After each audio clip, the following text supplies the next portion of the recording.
The United States has made its mission to promote democracy in third world countries.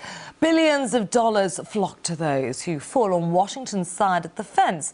But it's not only the supporters who get funded, as Katie Ford reports. When it comes to U.S. foreign policy in the developing world, backing one side apparently isn't enough.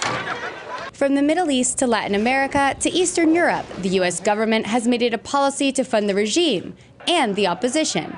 And when it publicly can't, it turns to a network of government-funded NGOs for help. Well, I think the strategies of funding the right wing, but also funding the resistance movements in order to co-opt them, go hand in hand, and they have for quite a long time.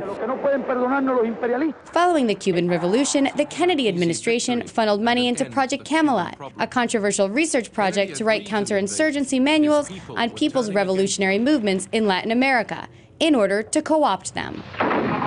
The endeavor was abandoned after students in Chile found out about it, shortly before the 1973 Chilean coup. Recently, Florida International University teamed up with the U.S. military's Southern Command to write similar reports on what it calls strategic culture. But critics, like anthropologist Adrienne Pine, say Southcom is returning to Camelot. They're trying to figure out how to manipulate the different populations based on different cultural elements to prevent rebellions, to prevent any sort of what we really can see is in many cases democratic manifestations. Democratic opposition to the U.S.-backed Mubarak regime in Egypt is actively courted by U.S.-funded NGOs like Freedom House, the International Republican Institute, and the National Endowment for Democracy. NED also founded and financed the electoral monitoring group, the Egyptian Democratic Academy, and its two-story Cairo office. The group then recruited formerly militant activists like Bassem Fathi. I totally believe that democracy is before sovereignty. I totally believe that the human rights and democracy is an international issue. It's not a domestic issue. The Obama administration spends $20 million annually on what it calls democracy promotion and good governance programs in Egypt, and 65 times that amount, an impressive $1.3 billion on military aid. Fathi understands the American approach. It's a very clever American game to support everybody. Supporting the people, they are supporting the demonstrators and supporting the police who are crashing the demonstrators. The U.S. continues to send millions of dollars in aid and military assistance to the government in Honduras, while a network of U.S. government-funded NGOs actively pushes to finance the opposition movement.